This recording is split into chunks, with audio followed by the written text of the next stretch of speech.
인류 역사상 가장 천재라 불리는 아이작 뉴턴. 그가 주식 투자로 전 재산의 90%를 날렸다는 사실을 아시나요? 천체의 움직임은 기가 막히게 계산했지만 사람들의 광기는 도저히 계산할 수 없었다고 한탄했죠.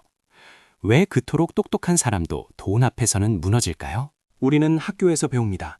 인간은 합리적이고 시장은 효율적이라고요. 하지만 정말 그럴까요?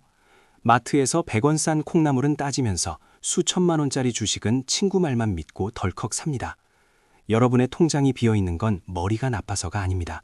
바로 경제학 교과서에는 없는 이것 때문입니다. 오늘 소개할 책은 노벨 경제학상 수상자 2명이 작정하고 쓴 야성적 충동, 원제는 애니멀 스피릿입니다. 저자 조지 에커로프와 로버트 슐러는 말합니다. 경제를 움직이는 건 차가운 계산기가 아니라 인간의 뜨거운 본능이라고요. 이 본능을 이해하지 못하면 당신은 영원히 돈의 노예로 살게 될 겁니다. 첫 번째 요소는 자신감입니다. 경제가 좋을 때 우리는 미래를 장밋빛으로만 봅니다. 한국의 아파트 불패 신화를 떠올려 보세요. 집값이 영원히 오를 거라는 믿음, 그 자신감이 대출을 일으키고 거품을 만듭니다. 수치나 데이터는 중요하지 않아요. 오직 믿음이 가격을 밀어올리죠. 하지만 이 자신감이 사라지는 순간 공포가 찾아옵니다. 1997년 IMF 외환 위기 때를 기억하시나요?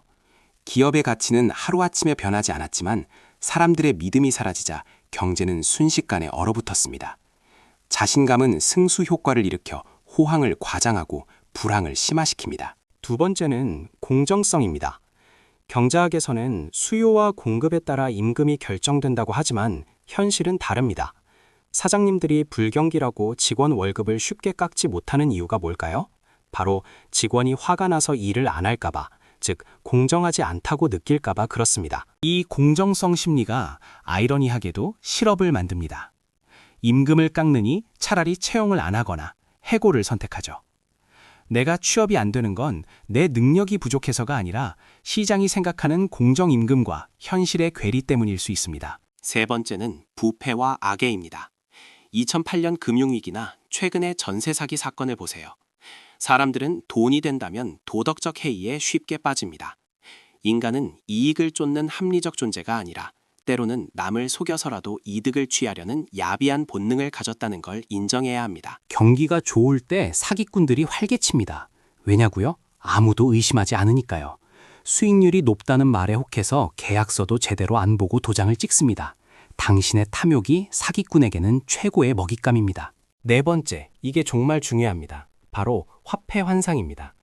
연봉이 5% 올랐는데 물가가 7% 올랐다면 당신은 부자가 된 걸까요? 가난해진 걸까요? 실제로는 가난해졌지만 통장에 찍힌 숫자가 커졌기 때문에 사람들은 기뻐합니다. 이게 바로 환상입니다. 반대로 물가가 떨어지는 디플레이션 상황에서 연봉을 삭감한다고 하면 사람들은 난리가 납니다. 실질 구매력은 같은데도 말이죠. 부자들은 이 화폐 환상에 속지 않습니다. 그들은 숫자가 아니라 구매력을 봅니다.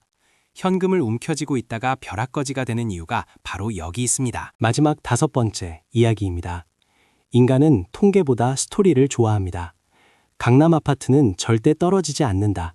주식으로 누가 수십억을 걸었다더라. 이런 이야기는 바이러스처럼 퍼져서 시장 전체를 지배합니다. 2000년대 초반 닷컴 버블을 기억하시나요? 인터넷이 세상을 바꿀 거라는 이야기 하나만으로 실체 없는 기업들의 주가가 폭등했죠. 이야기가 팩트를 덮어버리는 순간 거품은 걷잡을 수 없이 커집니다. 그리고 그 이야기의 끝이 보일 때 거품은 터집니다. 지금 대한민국을 보세요. 영끌, 비투, 파이어족. 이 모든 단어들이 하나의 거대한 이야기를 만들고 있습니다. 남들이 하니까 나도 해야 한다는 불안감. 이게 바로 야성적 충동입니다. 여러분은 이 거대한 흐름 속에서 휩쓸리고 있나요? 아니면 흐름을 이용하고 있나요? 그렇다면 우리는 어떻게 해야 할까요? 책은 말합니다. 정부는 이 야성적 충동을 조절하는 역할을 해야 하고 개인은 이 본능을 역이용해야 한다고요.